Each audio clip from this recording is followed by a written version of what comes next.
Kisah orang meninggal yang kembali dihidupkan. Dikisahkan, pada zaman dahulu ada sekelompok orang dari kaum Bani Israel yang ingin sekali mengetahui perihal kematian dan rasanya sakaratul maut. Karenanya, mereka memohon agar Allah menghidupkan kembali satu mayat yang ada di kompleks pemakaman mereka.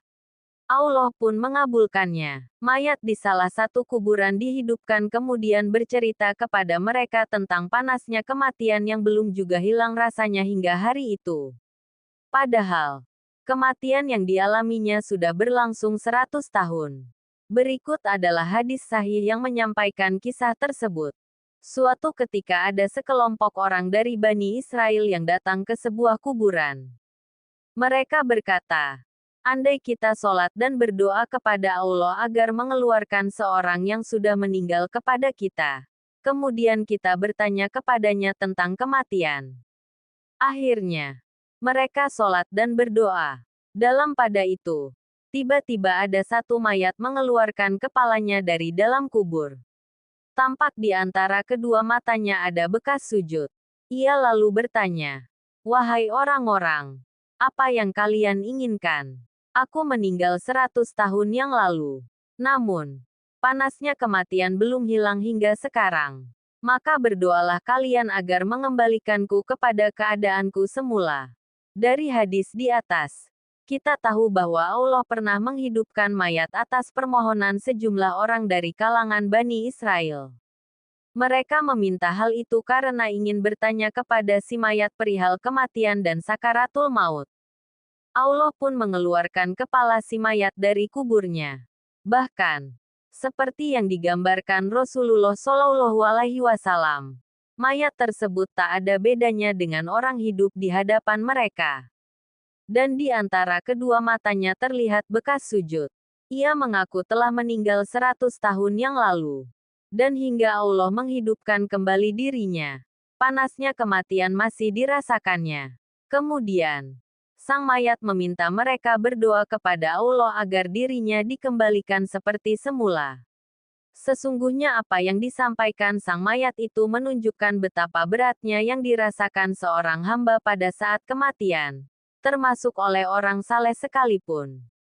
Sebab, berdasarkan informasi hadis, mayat yang dihidupkan itu termasuk orang yang rajin beribadah. Terbukti ada bekas sujud di antara kedua matanya. Kisah serupa juga pernah terjadi pada zaman Nabi Ibrahim alaihissalam. Beliau diminta memperlihatkan bagaimana Allah menghidupkan orang yang sudah meninggal. Maka Allah pun memerintahnya untuk memotong-motong 4 ekor burung yang telah disembelih. Keempatnya lalu dipisahkan di puncak-puncak gunung. Setelah itu, semuanya dipanggil. Uniknya, bagian dari burung-burung tersebut kembali berkumpul dan membentuk lagi tubuhnya. Ruh-ruhnya juga kembali datang, hingga burung-burung itu terbang lagi seraya bertasbih kepada Tuhannya. Pada zaman Nabi Isa, orang-orang Bani Israel juga pernah menyaksikan bagaimana Allah menghidupkan kembali orang yang sudah meninggal. Mereka adalah orang-orang yang keluar dari kampung mereka dengan ribuan jumlahnya karena takut kematian. Bahkan, kekuasaan Allah untuk menghidupkan kembali hamba yang telah meninggal ini juga dikisahkan dalam Al-Quran. Atau apakah kamu tidak memperhatikan orang yang melalui suatu negeri yang temboknya telah roboh menutupi atapnya? Dia berkata, bagaimana Allah menghidupkan kembali negeri ini setelah hancur? Maka Allah mematikan orang itu 100 tahun. Kemudian menghidupkannya kembali. Allah bertanya, berapakah lamanya kamu tinggal di sini? Ia menjawab, saya tinggal di sini sehari atau setengah hari. Allah berfirman, sebenarnya kamu telah tinggal di sini 100 tahun lamanya. Lihatlah kepada makanan dan minumanmu yang belum lagi berubah. Dan lihatlah kepada keledai kamu, yang telah menjadi tulang belulang. Kami akan menjadikan kamu tanda kekuasaan kami bagi manusia. Dan lihatlah kepada tulang belulang keledai itu. Kemudian kami menyusunnya kembali. Kemudian kami membalutnya dengan daging. Maka tatkala telah nyata kepadanya, bagaimana Allah menghidupkan yang telah mati, dia pun berkata, Saya yakin bahwa Allah Maha Kuasa atas segala sesuatu. Quran Surat Al-Baqarah ayat 259. Dari kisah di atas, dapat dipetik beberapa pelajaran penting bagi kita. Pertama, Allah Maha Kuasa menghidupkan orang yang sudah meninggal. Contohnya seperti yang diceritakan dalam beberapa kisah di atas.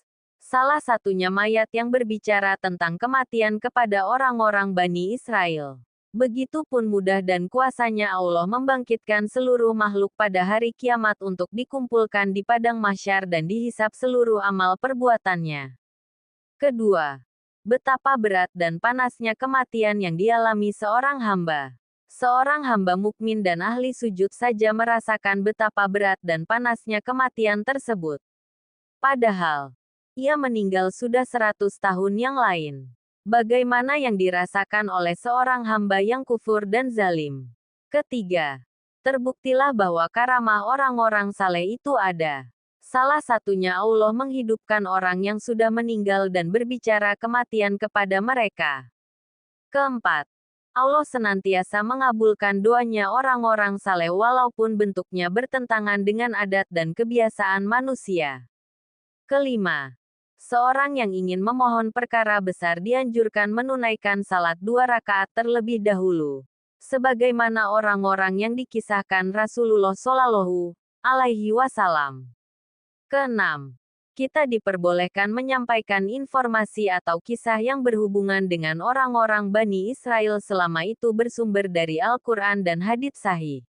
Namun bila tidak, seperti bersumber dari kitab, buku, atau cerita rakyat, sebaiknya diperiksa kembali. Jika kandungannya bertentangan dengan apa yang sudah menjadi hak Allah dan Rasul-Nya, maka tidak boleh disampaikan, kecuali jika tujuannya untuk menunjukkan penyimpangan di dalamnya sambil dijelaskan kemaslahatannya. Wallahu a'lam. Ustadz M. Tatamwijaya, dikutip dari artikel NU Online. Editor, Mahbib Khoiron. Kolomnis, M. Tatamwijaya.